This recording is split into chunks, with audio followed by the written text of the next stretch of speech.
안녕하세요. 2024년입니다.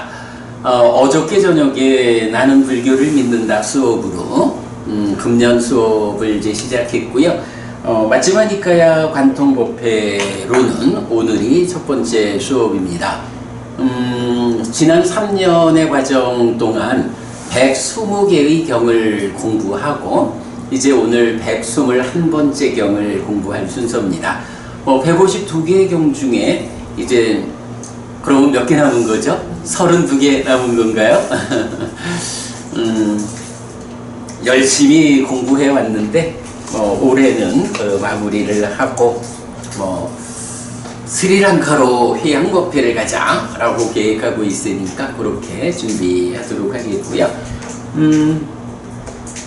자, 아소카 부부님, 오늘 공부할 경 제목이 뭐예요? 공의 작은 경. 그렇죠. 그러면 알리나 부부님, 네. 오늘 공의 작은 경, 다음 주에 공의 큰 경 공부할 거거든요. 네. 그럼 공이 뭐죠? 우리가 알고 있는 허무가 아닌 공이 있어야 찰 안에 채워짐이 있고 또 채워짐이 비워져서 또 공이 있고 하는 그런 공으로. 아, 공간적인. 그래. 공이 공간적인. 공이라고 하는 게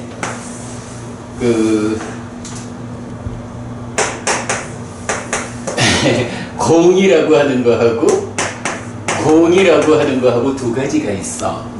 그런데 하나는 순야라고 하는 말이 있거든요. 그리고 하나는 아까사라고 하는 말이야. 그래서 공무변처 하면 아까사였다나 이렇게 되잖아. 지금 알리나 부부님 말씀하신 그 말씀하신 게 뭐냐면 공간이라고 비어있는 상태. 그 공간을 말하면서 원어가 요 아까사야. 그래서 공무변처 이러면 공간이 가 없는 이런 얘기잖아. 그런가 하면 이 공이라는 것은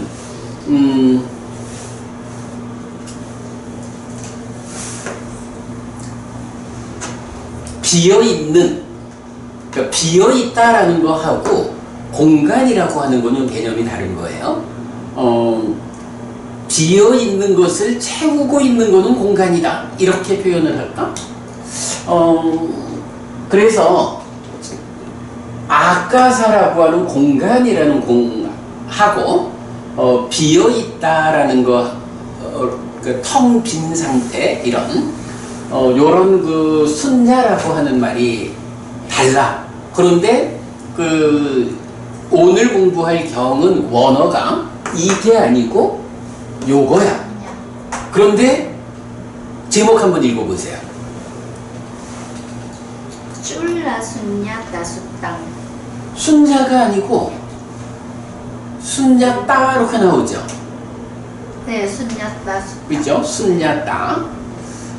순야라고 하는 요게 이제 우리가 보통 말하는 공인데, 요것이 텅 빈, 그러니까 텅 빈 거, 거의 공간과 유사한 텅 빈 거, 요런 의미가 있는가 하면 비어 있음이라고 하는 어떤 상태를 개념적으로 말할 수가 있죠. 그래서 보면 요 순야라고 하는 말은 기본적으로 형용사 이렇게 나오는데, 형용사라고 나와가지고 이제 텅 빈 요런 의미가 돼요. 그런데 요것이 개념적으로 비어 있음 요런 식의 명사. 근데 명사인데 구체적으로 물질로 존재하지 않는, 개념으로 존재하는 이런 건 추상명사 이렇게 말하잖아요. 순야가 추상명사화 되면 요게 순야에다가 따를 붙여주는 거야. 원래 요거는 이제 파일리어 문법에서 어떤 단어에다가 따를 붙이면 추상명사를 만들면서 여성명사가 되고, 아니면 TTA에서 따 이렇게 되면 뭐 중성명사, 남성명사 이런 식으로 돼요. 그런데 순야 공이라고 하는 요 말은 따를 붙여가지고 추상명사를 만든 거예요.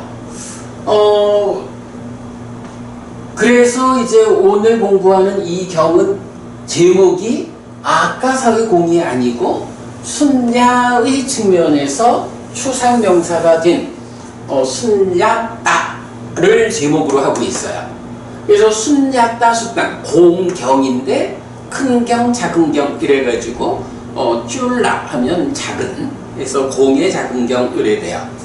자, 그래서 요 이야기를 오늘 드린 교재의 제일 위에 보면 요약해가지고 그 단어를 2개를 적어 놓았어요. 자, 순야따라고 하면 emptiness, 그래서 텅 빈, 그러니까 텅 비었다라고 하는 어떤 개념.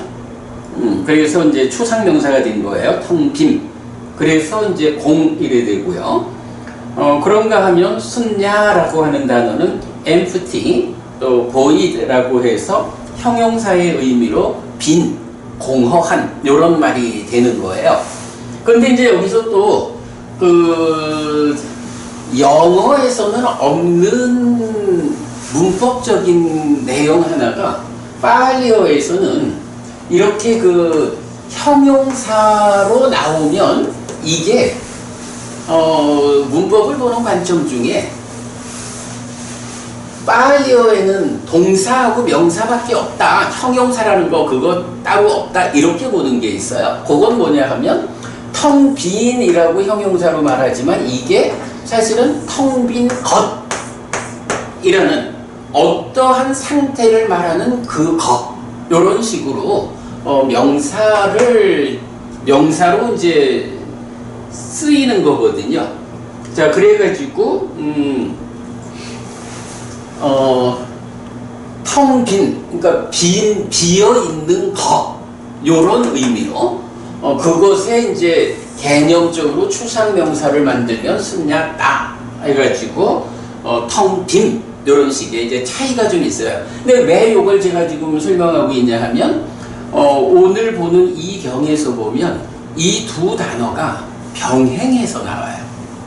그래서 경을 이제 보다 보면은 조금씩 번역을 달리해야 하는, 순야로 나오는 경우랑 순야따로 나오는 경우를 차별 지어가지고 번역을 하고 있어요. 자, 어쨌든 그래서 이제 이렇게 보면 알리나 부부님, 제가 공이 뭐예요? 이렇게 이제 질문을 했잖아. 아소카 부부님은 공 이러면 보통 어떻게 생각해요? 무엇이 없다, 없는 상태. 그런데 알리나 부부님, 그 공하면 제일 유명하게 우리가 만나는 그 대승경전이 뭐가 있어요? 반야신경 있잖아. 반야신경에서 보면 색즉 시공, 공즉 시색, 뭐 색불이공, 공불이색 이래잖아.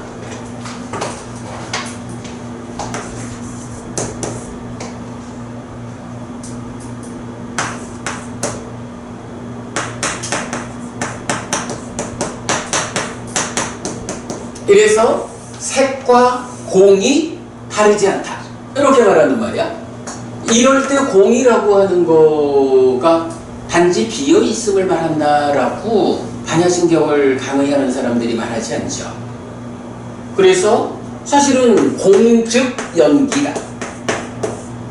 공에 대한 이야기를 하면 사람들에 따라서는 초기 불교에, 그러니까 니카야에는 공이란 개념이 없다, 부처님은 공이란 것을 설하지 않았는데 나중에 용수 스님으로부터 공이라는 개념이 생겼다, 그래서 중성인가 중에 대한 개성, 그 용수 스님이 그 공에 대한 이야기를 새로 쓰면서 공즉 연기다 라고 말하고 있다. 실제로 이제 그렇게 나타나거든요.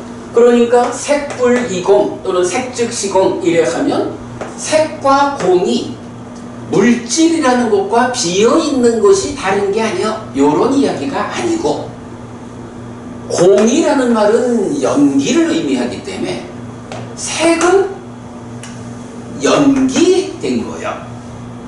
이렇게 말하면 뭐 타당하죠. 그런 의미로 이제 공이 나타나고 있다고.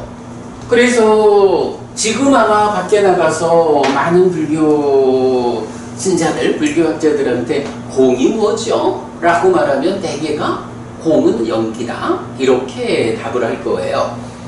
그런데 이제 여기서 우리가 봐야 하는 것이 시작하면서부터 한 가지 전제가 다르죠. 틀렸죠. 초기 불교의 니까야에서 부처님은 공이란 말을 하지 않는다. 용수 스님으로부터 공이란 개념이 생겨났다 라고 말하는 사람이 있지만, 실제로 어때요? 우리가 오늘 공부하는 경의 제목이 공의 작은경이라고. 그리고 그 공이라고 하는 것이 물론 이제 여기에 색불이공 할 때는 이 공간을 말하는 아까사를 말하는 건 아니죠. 요 순야따를 가지고 이제 말하는 건데, 어쨌든 공이라는 개념으로는 아까사라는 거는 뭐 공무변처해서 수도 없이 나타나고, 그런가 하면 이 공, 순야라고 하는 이 단어도 마츠마 니까야에서 공을 제목으로 하는 경이 두 개가 있을 정도로 중요하고, 오늘 아침에 우리 아침 독송에서 그거 보았죠. 시인경에서 이제 쇠기경하고 연결해가지고 부처님이 직접 설하신 공으로 연결되는 이 가르침은 배워야 한다, 익혀야 한다고 생각하지 않고 시인이 지었고 외도들이 설한 이런 개성적으로 배워야 한다고, 익혀야 한다고 그렇게 이끌려가는 비구들이 있을 것이다. 부처님이 이래 말씀하시잖아요. 바로 그 경에서도 뭐를 말해? 부처님 가르침이 공에 연결된 가르침이다 이렇게 말하고 있잖아. 공에 연결된 가르침 이렇게 말하는 거는 뭐 여러 얘기 중에 하나가 아니라 부처님 당신의 가르침을 대표하는 개념의 하나로 공에 연결된 공이요. 내 가르침이 공에 연결된 가르침이요? 라고 할 때 공이라는 개념이 참 진짜 사람들이 니까야에는 공이라는 개념, 공이라는 말이 없어요? 이게 말하는 거는 한마디로 공부하지 않은 사람이 공부한 척을 하는 거죠. 공이라는 말은 이렇게 부처님께서도 비중을 가지고 사용하는 말이다. 요 개념을 보아야 하는데, 이제 오늘 우리가 공부할 중심 내용은 그러면 그 공이 무엇냐?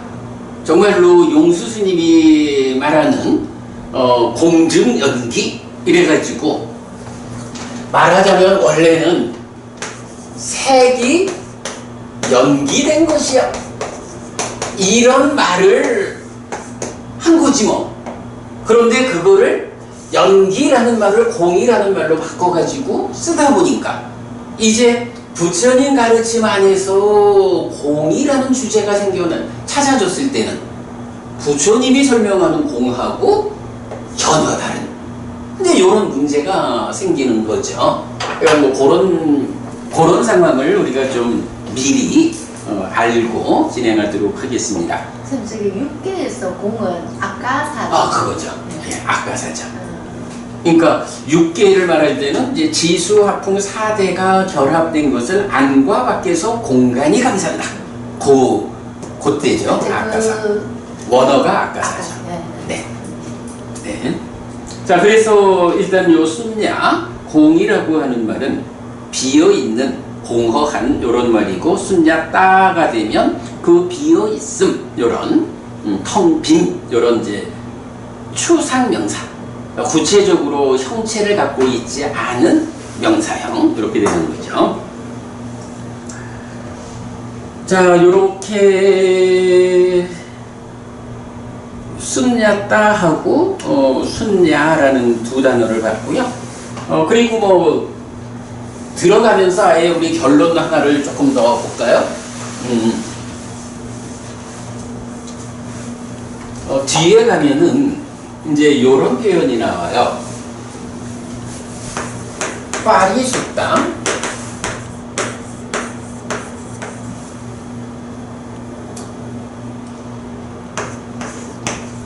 순야당, 요 말하고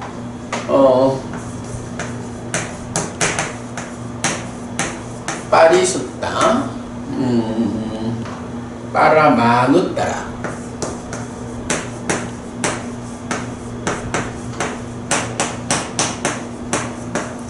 순야당.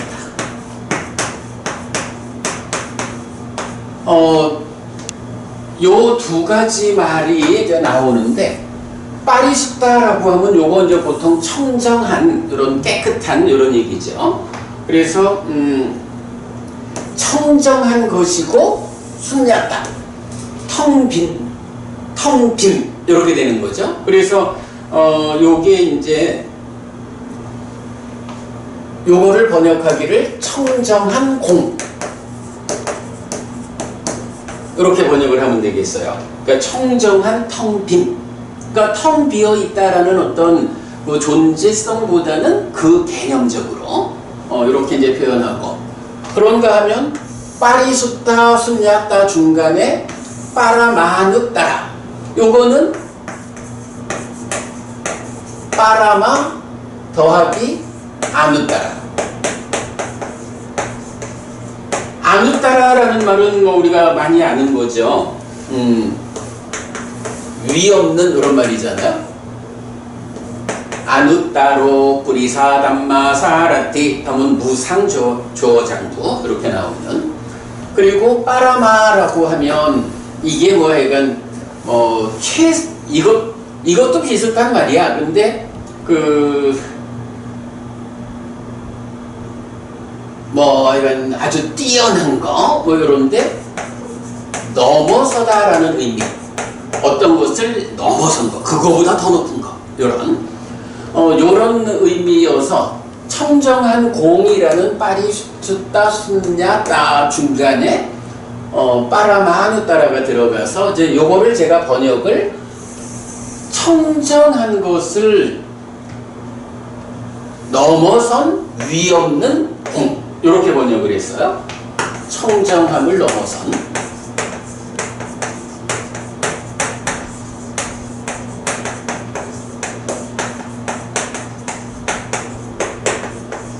위 없는 공, 텅 빈, 이렇게.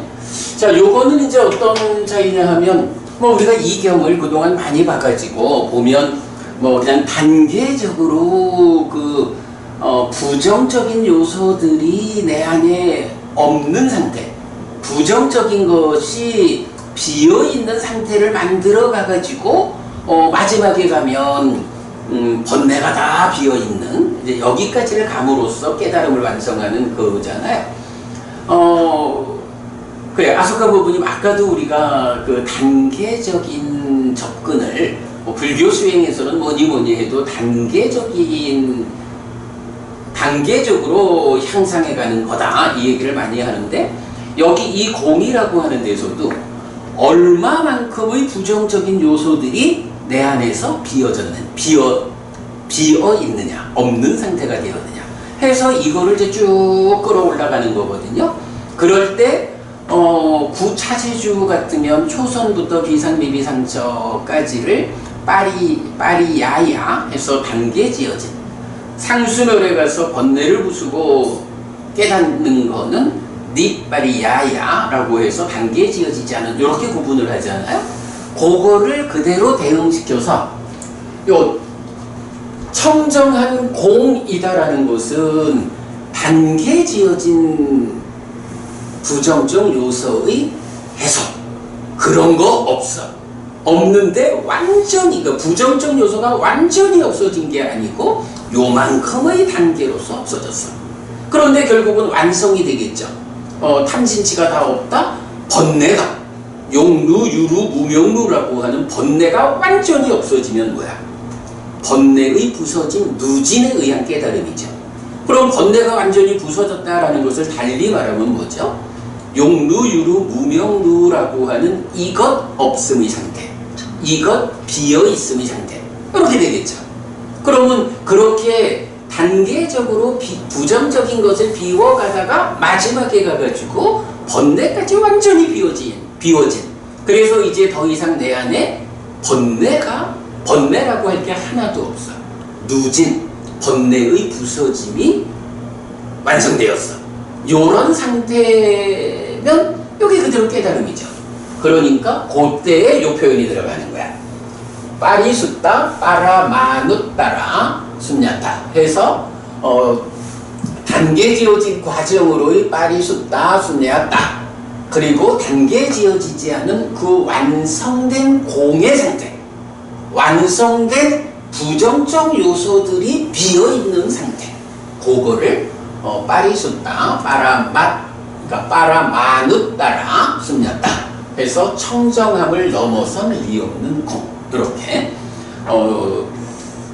이 경의 중심 주제는 딱 요겁니다. 그래서 우선 그 아까사라는 공과 순야라는 공의 차이를 보고, 순야라는 공에서 추상명사화된 순야따라는 개념으로 차이를 두고, 경의 제목은 순야가 아니라 순야따라는 거.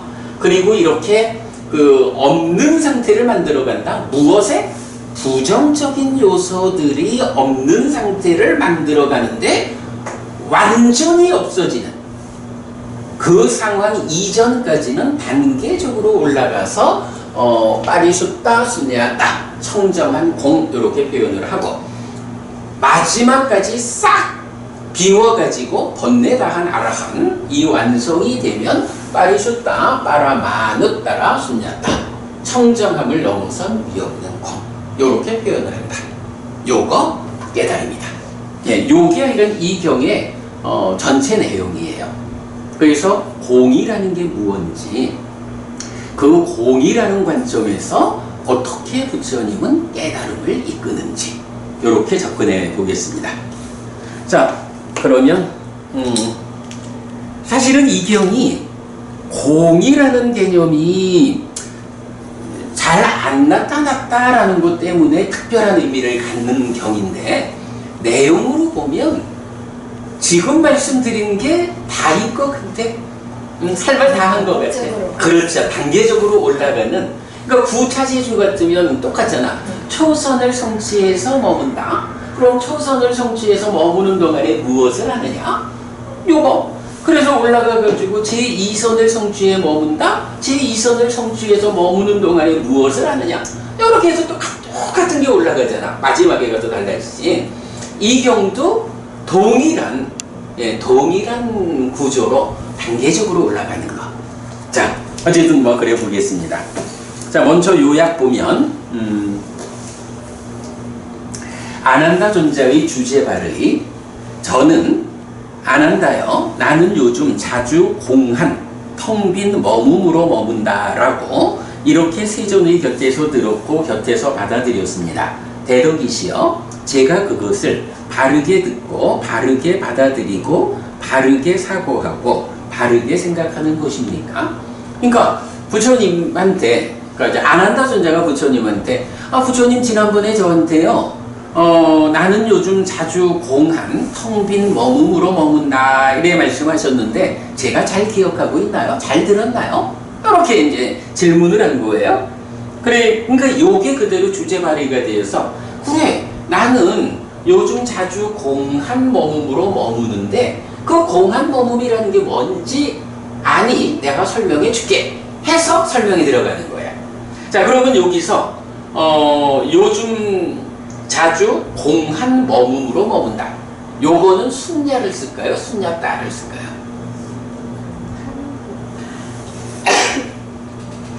여기서는 순야따를 써요. 왜냐하면 머금이라고 하는 자체가 뭐 머금이라는 게 어떤 뭐 물질적인 뭐 이게 머금이여라고 형체를 보여줄 수 없잖아. 마찬가지 그 형체를 보이지 않는 그 추상적 개념으로의 머금이라는 단어에 그 머금이 어떤 머금이냐? 이렇게 텅 빈 머금이다. 마찬가지로 추상명사로서 나타나요. 그래서 순야따 위하라라고 나타나거든요. 근데 이제 어쨌든 뭐 그건 그래. 그래서 일단은 부처님이 그렇게 그 텅 비어 있는 그 머문, 달리 말하면 아까 그 부분이에요. 부처님이 텅 빈 머문, 공한 머문이다라고 할 때 무엇이 공한 거예요? 탐진치. 네. 그죠? 바로 그 부정적인 요소들이 없는. 그래서 저는 항상이라고 해야 맞는 게 아닐까 그 생각하고 있었어요. 아, 그런데 이제 그 말은 그 말은 타당해. 근데 이제 단어가 에따라히 바훌랑 이래가지고 항상이란 말하고는 다른 말이 있어. 근데 이제 여기선 그런 면이 있는 거죠. 일상적으로 뭐 부처님은 뭐 일상 자체가 항상 부정적 요소가 없는 머금이죠. 그런데 이제 보면 부처님도 한낮의 머금을 위해서 뭐 홀로 머금을 위해서 이런 말이 많이 나오잖아요. 그 홀로 머문다라고 하는 그게 뭐냐 하면 부처님이라고 24시간 설법만 하고 이런 건 아니잖아요. 그러니까 부처님도 낮 시간 뭐 무덥고 이런 낮 시간에는 홀로 앉아서 삼매에 들어가지고 그 삼매에 지금 여기의 행복한 머문 가운데 시간을 이제 즐기는 그런 부분이잖아요. 여기서는 바로 그런 머문, 삼매에 들어서 시간을 삼매에 들은 시간 이런 개념이거든요. 그래서 이제 아마 그렇게 쓰는 것 같아요. 근데 뭐 그 말씀은 타당하죠. 자, 그래가지고 이렇게 질문을 하니까 그래, 내가 그대의 말처럼 요즘 자주 공한 머금으로 머무는 게 사실이다. 그러면 이 공한 머금이란 무엇이냐? 라고 설명을 해요. 자, 그래서 부처님은 아난다 존재의 주제 발의를 인정하고 그 의미를 설명함. 요것이 이제 경의 전체 내용이죠. 자, 그래서 이제 일단 1번 이랬거든요. 사실에 따르고 전도되지 않았고 청정한 공에 들어감 이랬어요. 요게 뭔가요? 바로 1단계로는 빠리숫다 순야다 청정한 공이라고 하는 말하자면 단계 지어진 과정을 설명하고 있는 거죠. 자, 그래서 1단계 단계 지어진 텅 빈에서 말하는데 이제 요 상황을 이제 이해하기 쉽게 부처님이 풀어서 말씀하시죠. 자, 우선 보면 지금 이 설법이 진행되는 자리가 미가라마뚜 저택이거든요. 녹자모 강당 이렇게 많이 알려져 있죠.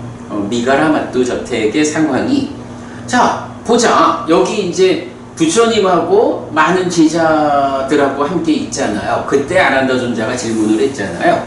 그러니까 자 여기 지금 우리 비구상가들이 함께 있다. 그런데 비구상가가 있는 여기에 상황을 한번 보자. 여기에 코끼리가 있느냐? 소가 있고 말이 있고 암말들이 있느냐? 하니까 없는 거예요.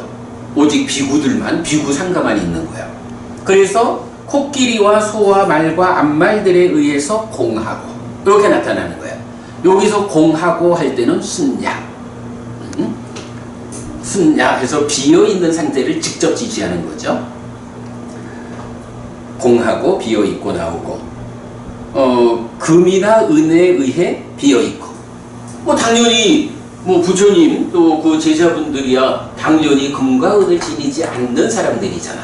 그러니까 금과 은에 의해 비어있고 여기 한글 그 해석으로 금과 은에 의해 금과 은으로부터 비어있고 이렇게 좀 의해 이런 사람들 한국적인 해석이 좀 어려워가지고. 그럴 수 있네요. 네. 그럴 수 있네요. 금과 은으로부터 비어 있고, 금과 은이 비어 있고. 그의 소말 암말에 의하여 암말로부터 공하고 이렇게 해석이 약간 그러면은 좀 이해하기가 쉽. 알겠습니다. 이 부분은 제가 다시 좀 더 보고요.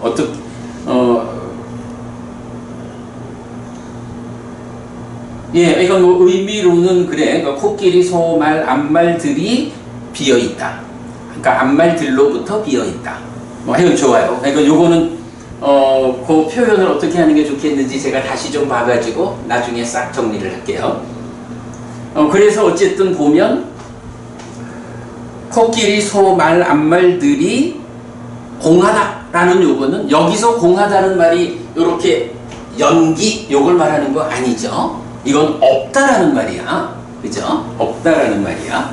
그래서 공이라는 말이 기본적으로 없다라는 의미로 비어있는 상태로 나오고 금, 은에 의해 비어있고 여자와 남자의 모임에 의해 비어있지만 오직 비구 상가만을 연한 것은 비어있지 않다 라고 해서 이 세리에는 뭐 비구 상가들이 함께 모여서 공부하는 이 말고는 다른 것은 없어. 이렇게 이제 먼저 전제를 하는 거예요.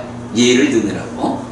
자, 그러면서 이어가지고 이처럼 비구는 마을의 상과 사람의 상을 작의하지 않고 오직 숲의 상만을 연하여 사고한다. 근데 이게 뭔 얘기죠? 미가라마투 저택에 뭐 코끼리니 뭐 이런 세간적인 거 여자 남자의 모임 이런 건 다 없고 오직 비구상가만이 있어. 그러면 이 비구상가에 함께하는 비구들은 어떤 일을 하는 사람들이냐 요거죠. 비구상가에 속한 사람들은 하는 일이 뭐냐 하면 이 비구들이 마을의 상, 마을에 가면 예쁘고 마음에 드는 것도 많은데 뭐 이런 식의 마을과 관련한 경향 이런 거 없다고요.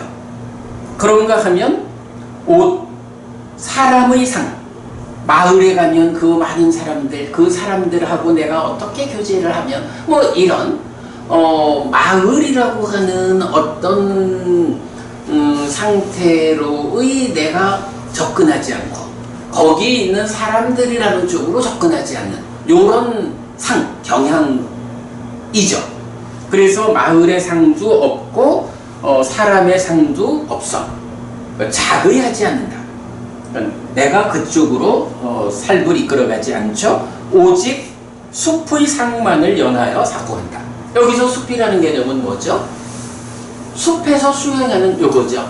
그러니까 마을이나 사람과 관련한 세간적인 이야기들은 제가와 연결된 그런 부분들은 다 버려두고 여기 비구상가는 오직 숲이라는 경향. 숲은 무엇이냐? 숲에서 홀로 머물며 공부하는, 수행하는 요런 성향만으로 있다 하는 거죠, 비구들이. 자, 그러니까 여기서 오직 숲의 상만을 연하여 사고함. 그러면 어떻게 되느냐? 그의 마음은 숲의 상으로 접근하고 순일해지고 확립되고 기운다. 이게 이제 보통 사람들은 마을이나 사람 쪽으로 접근하게 되겠죠. 그런데 여기 비구상가들이 오직 숲의 상만을 연하여 사고한다 라고 하니까 이런 사람들, 이런 비구들은 오직 숲의 상으로 접근하고 순일해지고 확립되고 기운다. 그쪽으로 외길로 가는 수행자다. 이런 말이죠. 자, 그러면 이제 어떤 일이 또 거기서 생기느냐? 아까 우리가 부정적 요소들의 해소 이렇게 말을 했죠. 마을의 상, 사람의 상 이래가지고 그쪽으로 이끌리면 마을과 어울리면 어떤 일이 생겨요? 그 마을과 관련해서 불안이 생기는 거야. 사람과 관련해서 불안이 생기죠. 그러니까 이렇게 거기로 작용되지 않는다라는 것 때문에 마을의 상을 연한 불안과 사람의 상을 연한 불안은 없어. 그런데 아직 왜냐하면 단계적이라는 거죠. 숲의 상을 가지고 숲으로 기우는 요것이 완성은 아니란 말이야. 일단 제가적인 면에서는 떠나가지고 숲으로 수행일변도로 들어섰으니까 이 마을이나 사람의 상이라는 것 때문에 생겨나는 제가적인 불안들은 단계적으로 없어졌지만, 그러나 숲이 가지는, 숲에서 비롯되는 불안은 남아있는 거야.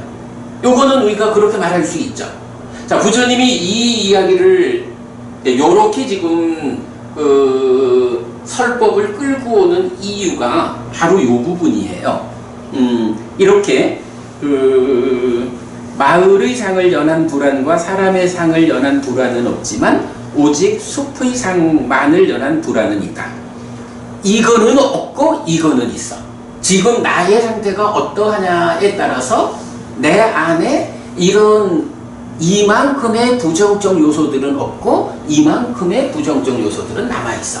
요 표현을 하는 거죠. 그래서 그거를 지금 뭐라고 하냐 하면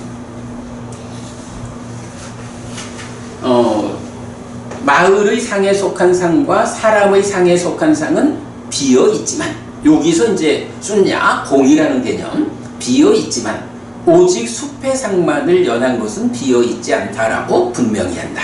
맞아놨니? 그러면 그러면 이제 여기서 분명히 마을과 사람의 상에 속한 건 비어있는 거고 숲의 상만을 연한 것은 비어있지 않는 요 상태를 분명히 보면서 뭐라고 해요?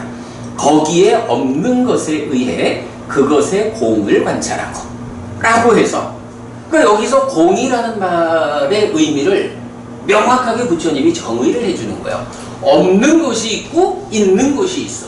그러면 없는 것을 보면서 이것들은 공하다 라고, 순야라는 말을 이것들은 없다, 비어있다 하는 말을 공하다 이렇게 번역을 하고 있는 거죠.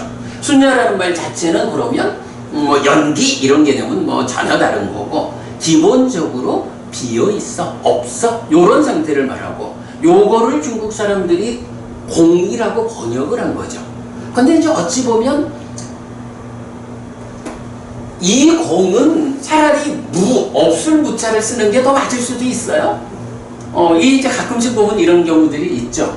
근데 이제 어쨌든 우리가 공이라고 번역되어 있는 단어를 가지고 해석을 하니까.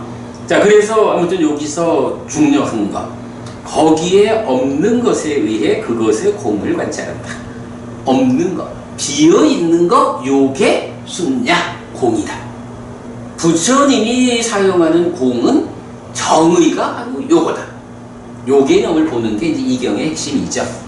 그리고 보니까 5가지 장애가 탁 떠올라요. 있는 장애가 있을 때 있다라고 알고, 법념처에서. 네, 없을 때 없다라고 보는 그게 그죠. 중요하죠.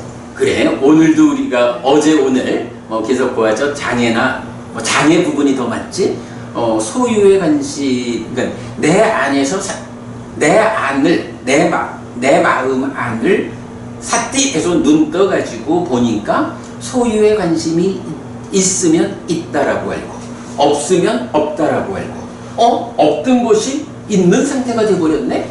없던 것이 생겨났다고 알고, 있던 것이 없어졌네. 있던 것이 버려졌다고 알고. 공하다. 그죠? 네. 맞습니다. 바로 그 얘기입니다. 네. 바로 그 얘기입니다. 그렇게 공의 관찰을 해나가는 게 법념처에서 5가지 장애, 기타, 7가지. 7가지는 조금 이제 그 서술은 다르지. 왜냐하면 5가지 장애는 부정적인 거니까 없던 것이 생겨나서 있게 되었다라고 보고, 있는 것이 수행을 통해 가지고 버려져서 없게 되었다라고 보고, 이 버려져서 없는 상태, 말하자면 비어있는 공한 상태가 유지된다, 지속된다라고, 5가지 장애가 나에게서 버려진 없는 상태가 지속된다, 이렇게 보는 거지. 근데 7가지는 긍정적인 요소잖아. 그러니까 없던 것이 생겨났다 하면, 생겨난 것이 없어지면 이건 퇴보잖아. 생겨난 것이 그대로 유지되면서 더 늘어난다, 충만한다, 이렇게 보는 차이가 있죠. 그러나 그런 측면에서 보면 7가지보다는 5가지 장애가 공하다라는 표현이 딱 맞겠지. 그렇네요. 맞습니다. 그렇게 보면 좋겠어요. 자, 그래서 하여간 순야라고 하는 요 단어 의미가 이렇게 비어있다, 없다. 요 개념. 그거를 중국에서 공이라고 번역을 했다. 자, 그래서 하여간 요 표현 그대로예요. 거기에 없는 것에 의해 그것의 공, 순야, 비어있음을 관찰하고 거기에 남아있는 것을 존재하는 이것은 있다라고 분명히 한다. 요렇게 보면 그치? 남아있는 것은 있다라고 번역을 있다라고 설명을 하니까 사실은 공과 반대되는 것을 있다 이렇게 표현하려면 공보다는 이게 순야가 없음이라고 번역이 되면 더 낫겠어. 그러면 알리나 부부님 공이 무엇일까? 라고 할 때 공간 이거하고 사실은 똑같이 공으로 번역을 하니까 이게 참 어떤 차이야? 이해하기가 어렵다고? 근데 이 순야를 없음에서 무라고 번역을 한다면 이 공간하고 없음하고는 전혀 다르지. 언어가 다르고 이제 그렇게 되면 오히려 더 좋을 텐데 하는 무아를 생각이 비아로 번역을 하고 네, 그렇죠. 그랬으면 더 좋았을 텐데. 예, 그 이제 안 왔다라는 말을 이제 비아로 번역하는 것이 더 타당하지 않을까 하는 측면을 이제 우리가 계속 얘기하고, 근데 이제 어저께는 제가 어저께 우리가 무아상경을 강의했단 말이에요. 그랬을 때 이제 그 안 왔다 무아라는 것이 색수상행식 오온이 아가 아니요 라는 말일 때는 비아 이렇게 되는데, 근데 이제 우리가 보면 아트만이 없다. 그게 그 색수상행식 오온을 아트만이 아니다라고 보는 것도 있는가 하면 또 그게 있잖아. 색 안에 아트만이 있다. 요거 아니다. 그러면 색 안에 그러니까 색 안에 아트만이 없다. 요런 식의 표현도 사실은 타당한 거야. 그래서 우리가 이제 보면 이런 배우지 못한 범부와 잘 배운 성스러운 제자의 이 구분에 의해 가지고 이제 그 얘기가 나오잖아요. 그럴 때 보면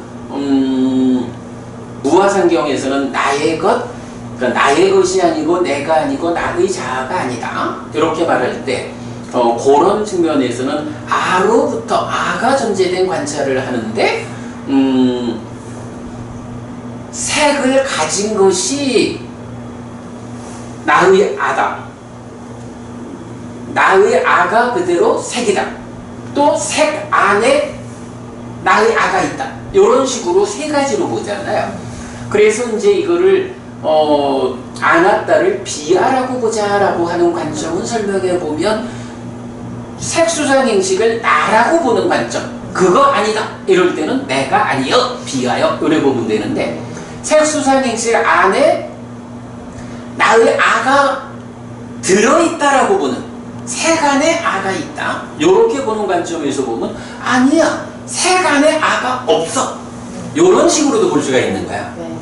아니 사실 우리가 그동안 주로 무아보다는 비아라는 해석이 타당하지 않느냐라고 이제 그 비아 쪽으로 우리가 이제 공부를 해왔잖아요. 근데 사실 이제 이런 공부들이 좀 연결되다 보니까 꼭 비아라고만 봐야 할 필요가 없겠다. 색 안에 아가 있다라고 주장하는 바라문들에 비해서 부처님은 아니야 색 안에 아가 없어 이렇게도 쓰이는 거란 말이야. 열반의 단계까지 해석을 하면 무아가 맞죠. 열반에 가면 비아가 아니죠. 그렇지. 그 완결판에서 보면 예. 계속 부처님 무아라고 하죠. 비아는 아니죠.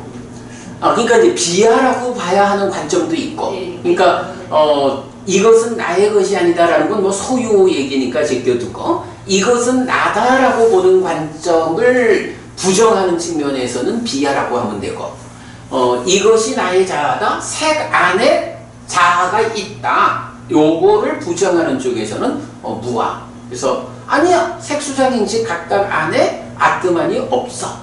이렇게 말하는 무화. 그러니까 요거를 두 가지를 같이 병행해서 이해를 하면 좋겠다 하는 생각이 들었어요. 뭐 이건 좀 논외지만 어쨌든 이제 그 쓴야라고 하는 요것도 그 같은 맥락에서 그렇게 우리가 이해를 좀 해봤어요. 자, 그래가지고 거기에 없는 것에 의해 그것의 공을 관찰하고 거기에 남아있는 것을 존재하는 이것은 있다라고 분명히 한다. 해서 비어있는 거 없는 거하고 있는 거하고 구분해서 아는 거. 자, 그리고는 이렇게도 사실에 따르고 전도되지 않았고 청정한 공에 들어감이 있음. 그래서 요 단계 지어진 과정으로의 청정한 공에 들어감, 요 표현이 나타나는 거죠. 자, 이러면서 이제 여기에 그 공이라는 거, 순야 비어 있음은 거기에 없는 거, 남아 있는 것은 있음. 이렇게 공과 있는 거, 거기에 없는 것과 남아 있는 거, 이렇게 이제 비교를 했고요. 그리고 이렇게 분명히 안다라고 하는 것이 청정한 공에 들어가는 것이다. 라고. 그래서 하여간 여기서는 핵심이 그거예요. 내 안에 부정적인 요소라는 거. 그래, 말씀하셨던 5가지 장애 같은 이런 부정적 요소를 놓고 이것이 내 안에 있어, 없어. 내 안에 요것은 비어있고, 그런가 하면 요거는 남아있고, 이런 식으로 공한 거, 있는 거, 이렇게 구분을 한다라는 거죠. 자, 이렇게 분명히 아는 거에서 청정한 공에 들어감. 그리고 요 내용이 이제 단계적으로 진행되는 거예요. 그 단계적인 진행이 처음에 보면 처음에는 뭐였나요? 마을의 상, 사람의 상, 숲의 상 그랬죠.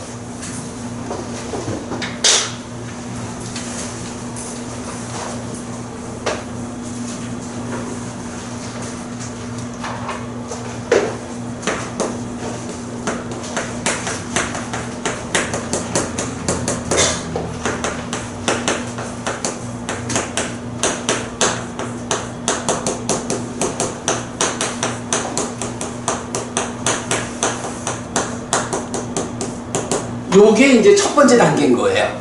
그러면 이제 두 번째 단계에서는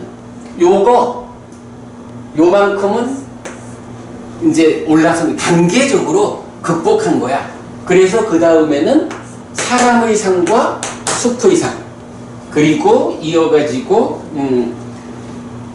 땅의 상이 나와요.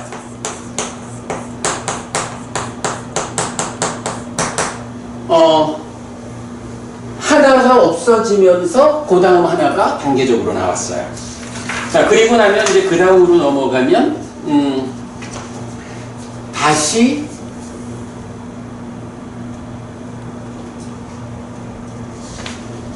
아니 이제 여기서 두 개를 안 한 거죠. 두 개를 안 하고 숲의 상이 나왔고, 땅의 상 나왔고. 아, 그래. 그러니까 요렇게 된 거네. 사람의 상, 숲의 상 없이 땅의 상 요래 됐고, 그러면 그 다음에는 이제 요거는 제껴놓고 숲의 상과 땅의 상이 없고 여기서 뭐가 나오냐 하면 공무변처의 상 이렇게 나오죠.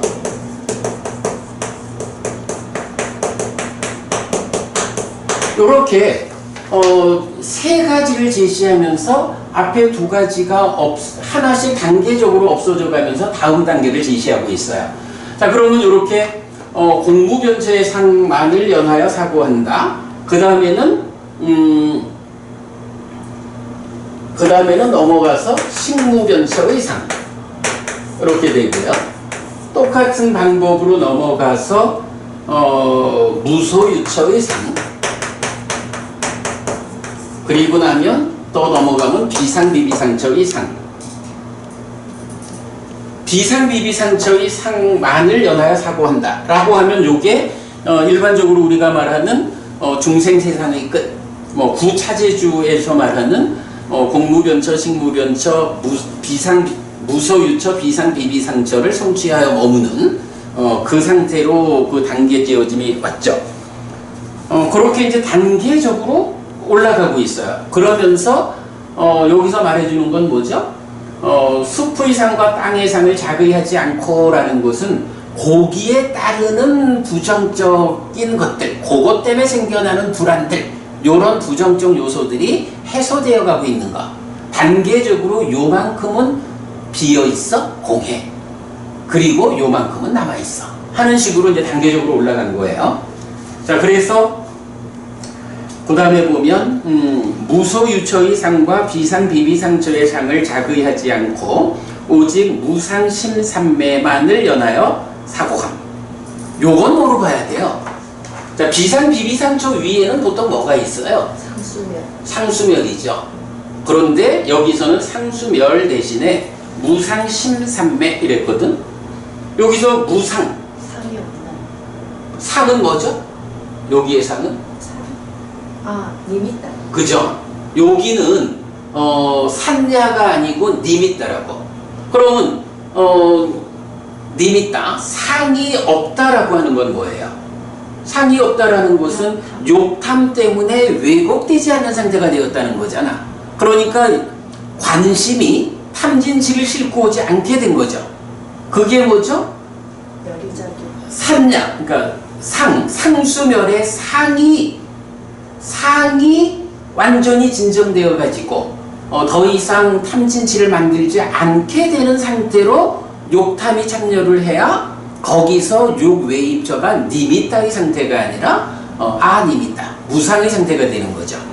그리고 그런 무상의 심삼매, 마음의 삼매 이래 됐거든. 요거는 상수멸이라는 것을 상과 수가 멸했다, 딱가 안에서 상이 멸했다 라는 요 내용을 그대로 끌고 올라와 가지고 1차 인식의 자리에서 설명하는 것에 불과하죠. 그러니까 무상심삼매라는 이야기는 그대로 상수멸이 성취된 그 의미로 보면 되죠. 요게 여기뿐만 아니라 마지막이니까 44번인가 교리문답의 작품경에서도 요게 나오죠. 그래가지고 상수멸 대신에 보통 보면 이제 상수멸 이 자리를 멸진정 이렇게 표현하는 분들이 있는데 멸진정이라고 하면 이게 무슨 의미인지 난 잘 좀 안 와닿아요. 그러나 이제 거기서는 이렇게 예를 들어서 상수멸에 들어갔다가 나올 때 무엇을 먼저 만나느냐, 뭐 이제 이런 식의 해석에 의하면 상수멸을 다르게 표현하는 방법이 무상심삼매 또는 무상심해탈, 이런 니미따 아님의 상태로 대치하는 경우들이 나타나죠. 여기서도 딱 그런 경우예요. 그래서 무소유처의 상과 비상비비상처의 상을 자의하지 않고 오직 무상심삼매만을 연하여 사고한다. 요거는 상수멸을 성취해서 머무는 상태다. 그랬을 때 그의 심은 무상심삼매로 접근하고 순일해지고 확립되고 기운다. 무소유처의 상을 연한 불안과 비상비비상처의 상을 연한 불안은 없지만 여기서 이제 또 중요한 표현이죠. 생명의 조건 때문에 단지 육처에 속한 이 몸을 연한 불안은 있다. 생명이 있다라는 거, 아라한도 생명이 있는 거죠. 그런데 아라한한테 무엇가 없어요? 번뇌가 없고 탐진치가 없잖아요. 그러니까 육처라고 하는 1차 인식의 주관 이 자리가, 자, 그래서 처라는 게 식더하기 근이다, 이런 해석이 중요한 거죠. 여기서도 생명의 조건 때문에 살아있기 때문에 단지 육처에 속한 이 몸, 이렇게 표현하는 거죠. 네, 육처에 속한 이 몸하는 건 몸이고. 그죠? 네. 요 표현도 오늘 내가 아주 정밀하게 모아서 바꾼 거야. 몸을 육처에 속한 이 몸, 요렇게. 그래야 맞겠죠? 육처가 안입이 설씨는데 그게 식과 근이 함께하고 그 중에 안근 내지 신근이 몸이죠.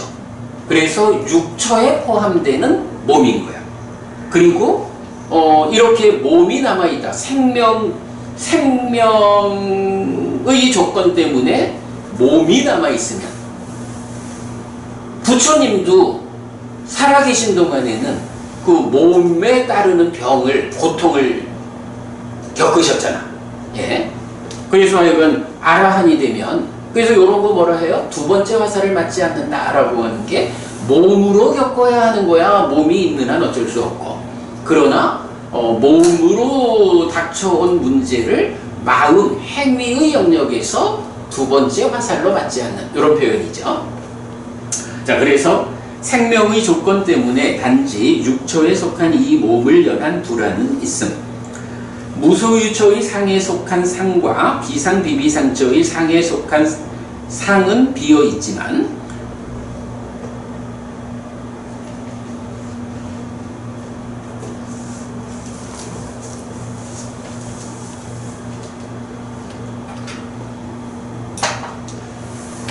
상이라는 게 약간 뭐 이만큼 상이라는 게 있는 거야. 그런데 이 상을 놓고 뭐라고 하냐 하면 무소유처의 상에 속한 상 하면 이 상을 처음에 욕상이 있겠죠. 욕계 중생의 욕상. 그러면 삼매를 성취해가지고 색상, 무색상 올라가면서 초선의 상, 제2선, 제3선, 제4선, 공무변처, 식무변처, 무소유처, 비상비비상처의 상, 이렇게 되겠죠. 이렇게 상이 구분되어 있어요. 그럴 때에 무소유처의 상에 속한 상 하면 뭐죠? 요 중에 크게는 상인데 그 상 가운데 무소유처에 속한 거, 이런 의미가 되겠죠. 요 개념이 필요해요. 그래서 전체적으로 상이라는 것이 이렇게 구분되어서 말할 수 있다. 마찬가지 비상비비상처의 상에 속한 상은 비어있다. 여기죠. 여기서 그럼 상이 비어있다라고 하는 건 뭐죠? 요 상이라는 자체가 비상비비상처까지는 어때요? 아직까지 전도된 상이죠. 전도된 상이다라고 하는 이 부정적 요소로 아직 남아있다. 요 얘기죠. 그런데 그 두 가지는 비어있지만, 비어있는 거야. 왜? 무상심삼매까지로 올라갔으니까. 그러나 이렇게 무상심삼매 상수멸 이 상태가 되었다 해도 생명의 조건 때문에 단지 육처에 속한 이 몸을 연한 불안은 비어있지 않다. 아직 남아있다. 그렇게 됐고요. 그렇게 분명히 한다. 거기에 없는 것에 의해 그것의 비어있음을 관찰하고 거기에 남아있는 것을 존재하는 이것은 있다라고 분명히 안다. 이렇게도 사실에 따르고 전도되지 않았고 청정한 공에 들어감이 있음. 결국 비상비비상처까지 여기까지의 단계 지어짐을 말하는 거죠. 그리고 이렇게 단계 지어진 것을 빠리숫다, 순례하다, 청정한 공 이렇게 표현하고 있다. 그 다음에 2번 사실에 따르고 전도되지 않았고 청정함을 넘어선 위없는 공에 들어가. 자, 요거 지금 청정한 공에서 청정함을 넘어선 위없는 공, 빠라마누따라라는 단어 하나가 더 들어간 거죠. 무소유처의 상과 비상비비상처의 상을 작의하지 않고 오직 무상심삼매만을 연하여 사고함. 요거는 앞이랑 똑같죠? 예, 똑같은데 똑같은 상태에서의 차이를 이제 말해주고 있어요. 그 의심은 무상심삼매로 접근하고 순일해지고 확립하고 기운다. 그리고는 이 무상심삼매도 형성된 것이고 의도된 것이다 라고 분명히 암. 요거 무슨 얘기일까? 아주 깨달음을 얻는 거죠. 그러니까 바로 그거죠. 무상심삼매를 성취했다. 달리 말하면 상수묘를 성취했다. 상수묘를 성취했다라는 그 상태하고 이제 그 상태에서 상수묘를 무상심삼매를 성취했는데 그 상태에서 지금의 이 무상심삼매 상수묘의 상태도 형성된 것이고 의도된 것이다. 요 얘기가 뭐야? 상수묘를 성취해서 머물면서 지혜로서 그와 번뇌다 하는 과정이죠. 바로 이러한 상수묘의 상태, 무상심삼매라는 이 높은 경지, 이것도 형성되었다, 의도되었다. 이 말이 뭐야? 윗바사나. 지혜로서 그와 번뇌다 하는 요 과정을 이렇게 표현하고 있는 거죠. 요거 이해되죠? 요 표현이 그거다라고 봐야 돼요. 자, 그래서 이 무상심삼매도 형성된 것이고 의도된 것이다 라고 분명히 안다. 그러면 이어가지고 어떤 것이든 형성된 것이고 의도된 것은 무상하고 소멸의 법이다 라고 분명히 한다. 그죠? 이게 지혜로서 보아 번뇌다 하는 이 완성의 단계를 지시하는 게 정확하죠. 그리고 나면 이렇게 분명히 알 때 용루로부터 유루로부터 무명루로부터 심의에 따른다. 바로 윗바사나의 과정, 상수묘를 성취해서 머물면서 지혜로서 보아 번뇌다 하는 요 과정을 이렇게 형성된 것이고 의도된 것이다. 그거 무상하고 소멸의 법이다 라고 분명히 하는. 그럼 이렇게 해가지고 번뇌다 하는 요 과정을 어떻게 표현해요? 용루, 유루, 무명루라고 하는 이 포괄적인 번뇌로부터 마음이 해탈했다. 이렇게 되는 거죠. 그러면 이렇게 심히 해탈하니까 해탈했을 때 해탈했다는 알미 있다. 태어남은 다했다. 범행은 완성되었다. 해야 할 일을 했다. 다음에는 현재 상태가 되지 않는다라고 분명히 한다. 요게 뭐죠? 경들이 다 말하는 깨달음의 과정. 앞에 여실지견 이후에 나오는 깨달음의 과정이죠. 염오이탐 소멸 또는 염오이탐 해탈지견으로 그 표현. 그러니까 그 완성되는 과정을 부차지주를 닦아가지고 완성되는 과정을 표현만 달리하고 있다. 어떤 표현이냐? 그 경지를 말하는 것보다는 각각의 경지에 어떤 것이 없어졌고 어떤 것이 남아있느냐 하는 것을 단계적으로 올라가면서 접근하는. 그래서 끝내 용루, 유루, 무명루라는 모든 번뇌가 없는 상태를 완성하면 이제 해탈했다. 이렇게 말하는 거죠. 그러면 이어서 용루를 연한 불안과 유루를 연한 불안과 무명루를 연한 불안은 여기에 없다. 이제 번뇌가 다 있으니까 그것 때문에 생겨나는 어떤 문제 상황도 없다. 요거죠. 상인. 그죠? 예. 그걸 봐야 되는 거요. 자, 그래서 그러나 생명의 조건 때문에 단지 육처에 속한 이 몸을 연한 불안은 있다라고 분명히 한다. 그래서 불교가 알리나 부분이 불교가요. 몸의 문제를 해소하는 공부예요. 마음의 문제를 해소하는 공부예요. 불안이 마음이면 불안이 마음이지.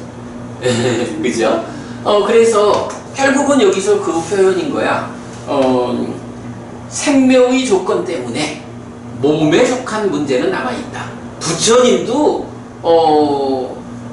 아라한임에도 불구하고 몸의 병이 걸렸다. 이래 하는 이제 그 내용. 이런 미세한 상태를 한다는 게 그래서 자, 그래가지고 이제 이렇게 그 용루, 유루, 무명루 번뇌가 다 부서져서 해탈하고 나니까 이제 그 번뇌 때문에 생겨나는 문제 상황은 하나도 없는 거야. 완성됐어. 그렇지만 아직까지 인간의 몸으로 살아있기 때문에 그 생명을 조건으로 해서 육처에 속한 이 몸을 조건으로 하는 불안은 있다. 이렇게 표현하죠.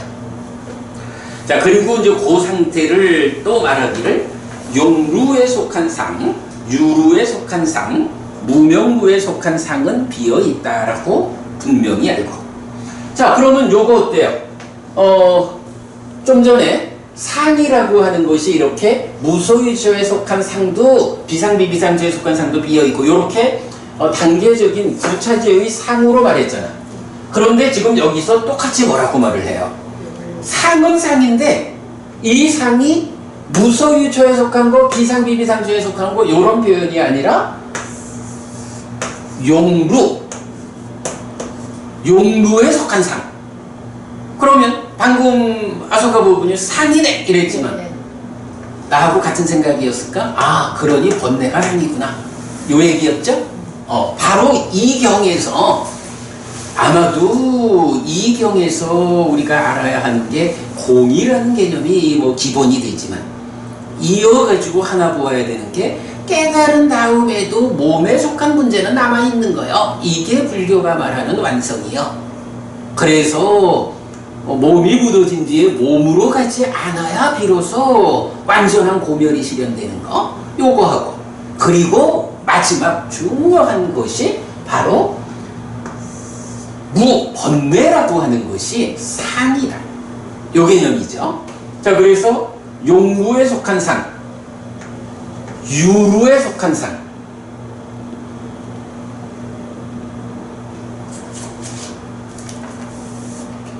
유루에 속한 상은 무색계까지죠.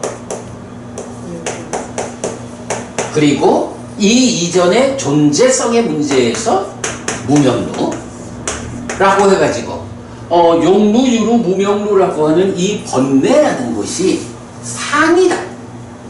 그러면 이렇게 번뇌가 상인데 이 번뇌라는 것이 하는 역할이 무엇이냐 하니까 바로 무명과 서로 조건되어 가지고 번뇌가 있으면 무명이 생겨나. 요거는 작용성이죠. 그래서 이 번뇌가 상이면서 무명을 만드는 2차 인식의 공동주관으로의 작용을 하는 거죠. 아, 번뇌가 무엇입니까? 상의, 즉 산야, 이 상경향의 작용성입니다. 2차 인식의 공동주관으로 참여하는 그 작용성을 지시하는 말이 번뇌입니다. 요걸 우리가 할 수 있는 거죠. 사실은 삶의 메커니즘을 그려내는 데 있어서 가장 발견하기 어려운 게 사실은 그죠. 바로 이 부분이 되는 거죠. 만약 이 부분이 설명되지 않으면 2차 인식이라는 개념을 어떻게 2차 인식이라는 그 딱간의 영역에서 번뇌를 부수는 거로 완성이 될까? 번뇌를 부순다라는 것이 상하고 무슨 관계가 있을까? 이거 해결 안 되는 거잖아. 그런데 바로 이 경에서 용루에 속한 상. 아, 용루라는 것이 상에 속한 거야. 상 중에 일부가 용루야. 그러니 용루도 상이고 유루도 상이고 무명루도 상이야. 이렇게 되는 거죠. 번뇌가 상이다. 상은 몸통이고 번뇌는 그 작용성이다. 이걸 보아내는 것이 사실은 이 경에서 마지막으로 알려주는 정말 그 부처님 가르침을 정확히 배워가는 데 있어서는 놓치고는 갈 수 없는 내용이 이거죠. 번뇌가 상이라는 거. 예. 보물찾기 하셨네요. 그죠. 사실은 이게 굉장히 중요한 거예요. 그래서 그 뒷장에 보면 요 그림을 이게 이상하게 PDF 문서를 읽어보면 요새 좀 이렇게 겹쳐 나오더라고. 번뇌는 상입니다. 공의 작은 경 해가지고 마을의 상, 사람의 상, 숲의 상, 땅의 상, 공무변처, 식무변처, 무소유처, 비상비비상처의 상 이렇게 상이 구성되어 있는데 그게 그대로 용루, 유루, 무명루라는 번뇌하고 일치하는 무명루가 그 위에 요거는 그냥 세 가지 번뇌가 전체적인 상과 일치한다라고 그것만 말해준 거고 요 자리를 순서대로 자리를 잡아준 건 아니에요. 왜냐하면 이게 그 무명루라고 하는 거는 그 요괴, 새끼, 무새끼라고 하는 그 현상 이전에 그러니까 상락아의 문제 그리고 요괴, 새끼, 무새끼라는 거는 정상의 문제잖아. 그런 부분이기 때문에 이제 이거를 따로 표현할 수가 없어서 그냥 결국 결국은 상하고 번뇌가 같은 거다라는 것을 이렇게 그냥 표현만 해놨는데, 그러니까 결과가 그거예요. 상이 번뇌의 몸통이다. 상의 작용성이 번뇌다라는 거. 자, 그럼 다시 이제 앞에 장으로 돌아오면, 자, 그래서 그러나 생명의 조건 때문에 단지 육처에 속한 이 몸을 연한 것은 비어있지 않다. 아직 남아있다. 라고 분명히 한다. 거기에 없는 것에 의해 그것의 비어있음을 관찰하고, 어쨌든 공은 비어있다라는 요 순야는 없는 거야. 없으니까 그게 비어있는 거야.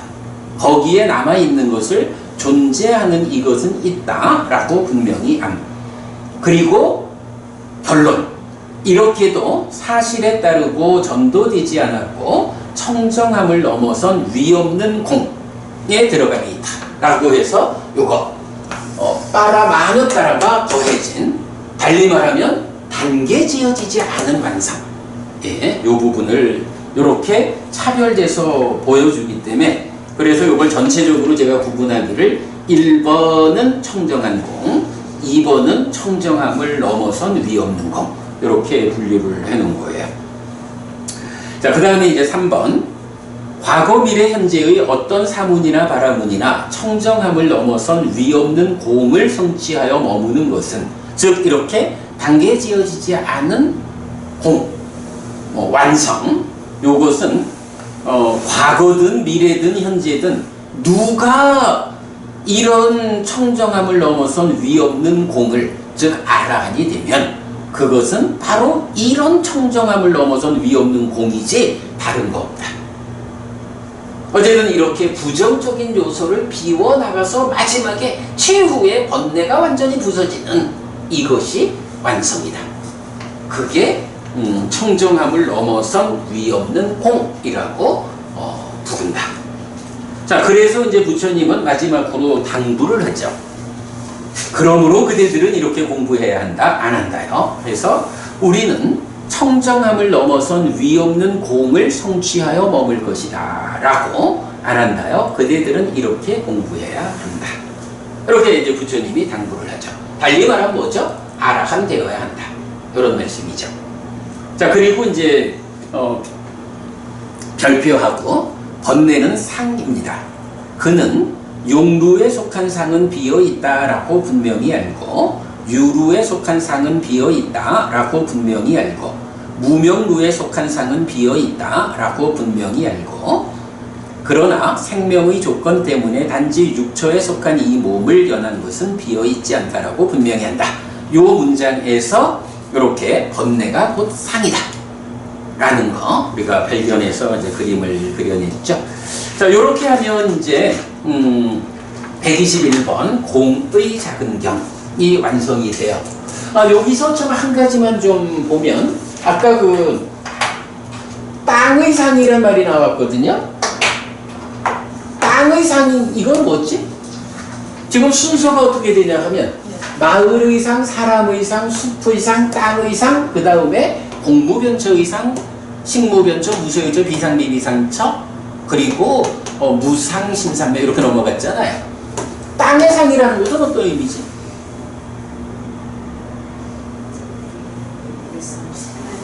응? 참고로 땅의 상 다음에 뭐가 있냐면 공무변처의 상이 있어. 그러면 땅의 상은 뭐겠어? 사선, 재산, 지수화풍 4대죠. 지수화풍 4대가 뭐냐 하면 물질이잖아. 생태. 그러니까 땅의 상이라는 이 말로 공무변처 이전의 색계를 대표해서 표현하고 있죠. 그렇게 보면 되겠죠. 그러니까 색계를 넘어서서 공무변처럼. 그리고 이제 경에서도 이 부분 보면 좀 재미있는 표현이 있어요. 우리 뒤에 경에 몇 페이지냐 하면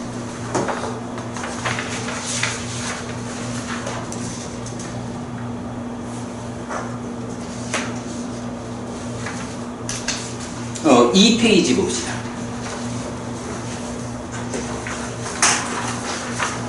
자, 이 페이지 아래쪽 보면 다시 안 한다요. 비구는 사람의 상을 작의하지 않고 숲의 상을 작의하지 않고 오직 땅의 상만을 연하여 사고한다.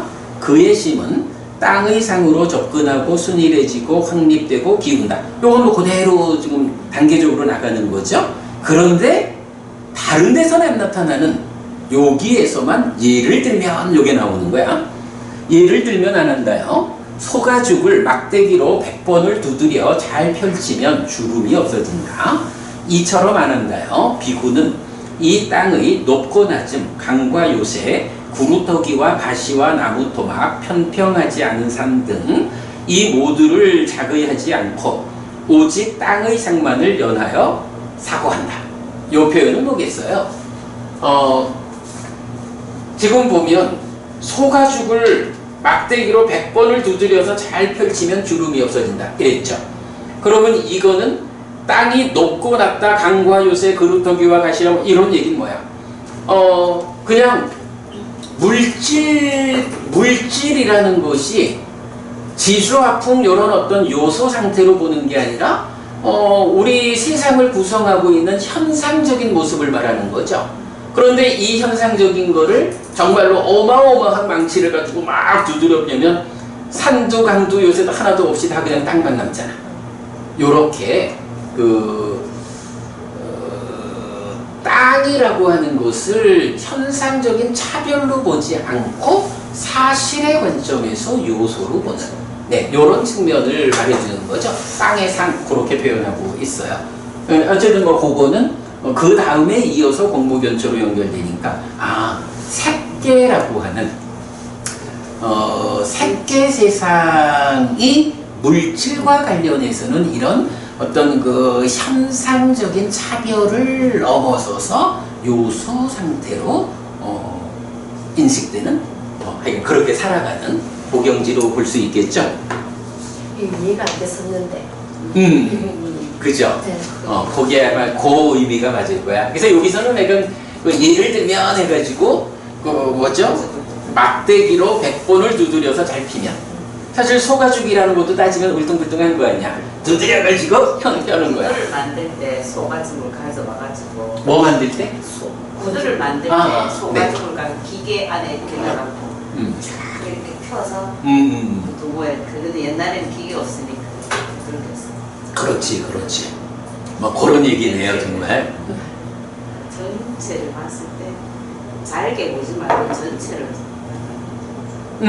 그렇지. 그러니까 어떤 현상적인 차별이 아니라 사실의 관점에서 땅의 요소, 물의 요소, 불의 요소, 바람의 요소 이런 식으로 사대로서 보는 요소적인 관점 이렇게 보면 되겠죠.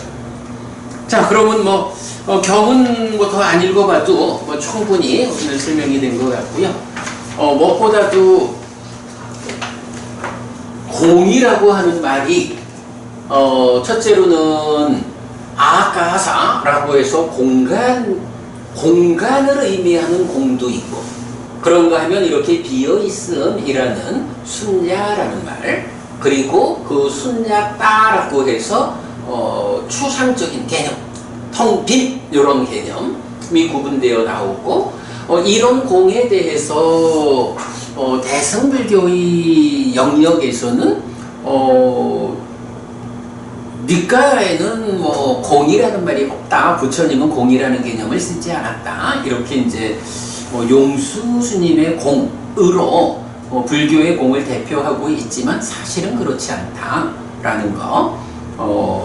공의 큰 경, 작은 경 두 개도 있고 공으로 연결된 가르침, 공에 연결된 가르침 이렇게 부처님은 당신의 가르침을 말하고 있고, 그랬을 때 이 비어있음, 없음이라고 하는 이 공의 의미가 이렇게 깨달음의 길을 이끄는 이유는 뭐냐라고 하니 우리 삶의 부정적 요소들을 비워나가는, 그래 아까 그 부부님 5가지 장애에 대한 법령처의 기법 맞습니다. 그거 아주 잘 연결을 해주셨어요. 나도 얘기를 들으니까 딱 맞네.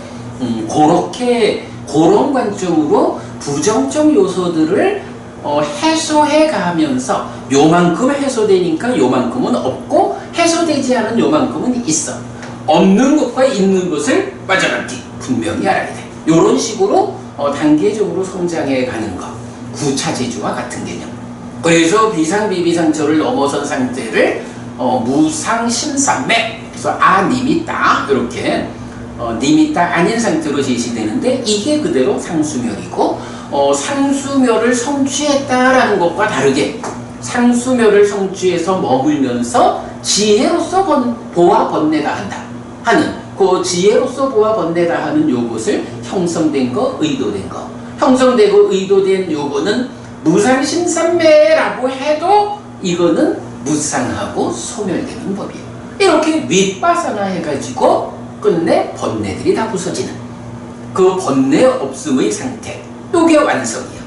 그런데 사실은 또 말하면 궁극적 완성은 아니에요. 왜냐하면 생명을 조건으로 살아있다라는 거는 아무리 그러니까 마음의 문제를 해결하는 것으로의 깨달음이 완성되어도 중생으로 태어나면서 가져온 이 몸, 만난 이 몸은 마음이 깨달아서 모든 부정적인 것이 해소됐다 해도 몸에 속한 문제들은 남아있어. 그러기 때문에 불교 안에서 궁극의 완성은 뭐야? 이 몸이 무너져 죽은 뒤에 그러함으로 몸으로 가지 않아서 태어나지 않게 되는 이런 열반의 시련이 완전한 고멸, 완전한 행동, 이것으로 완성된다. 그래서 이제 우리가 보면 부처님의 삶 중에서 뭐 태어나고 깨닫고 법륜을 울리고 돌아가시는 이 네 날 가운데에 어떤 날을 가장 중시하느냐라고 하면, 그냥 생각하면 부처님 깨달아 부처 되신 날을 볼 것 같은데, 경의 입장은 그보다는 돌아가시는 때로 본다고. 왜냐? 깨달았다라고 할 때는 아직 생명을 조건으로 하는 육처에 속한 몸을 연한 문제는 남아있는 거거든. 그러나 돌아가심을 통해서 몸으로 가지 않게 되어서 완전한 행복이 실현돼요. 요걸로 으뜸의 가치를 두는 거. 뭐 이런 부분 전체가 오늘 이 공의 작은 경에서 두루두루 설명이 되었죠. 예, 잘 공부했고요. 야, 5분 남았네. 마칩시다.